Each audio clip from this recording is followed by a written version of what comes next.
से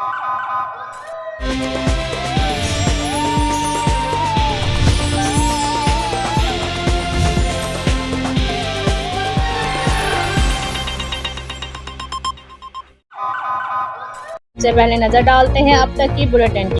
जी बिल्कुल। विहाड़ी शर्की कॉलोनी के बाद 59 WB गर्ल्स स्कूल में शर्मनाक हरकत करने वाला हैवान को गांव वालों ने पकड़ लिया। मुकामी पुलिस थाना सदर ने मौके पर पहुंचकर बाबर उर्फ ढोली वल्द कासम कौम मुसल्ली को गिरफ्तार कर लिया।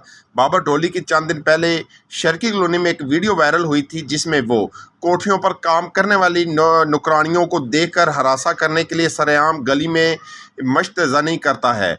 आज 59 WB का मुसल्ली बाबर ढोली अपने गांव के गर्ल्स स्कूल की दीवार फांद कर अंदर दाखिल हुआ और इंतहाई गलीज हरकत शुरू कर दी, जिस पर अहले इलाका ने पकड़ कर मार कर बंदर बनाया और पुलिस थाना सदर को इतला दी और पुलिस थाना सदर ने मौके पर पहुंच कर उसको गिरफ्तार कर लिया।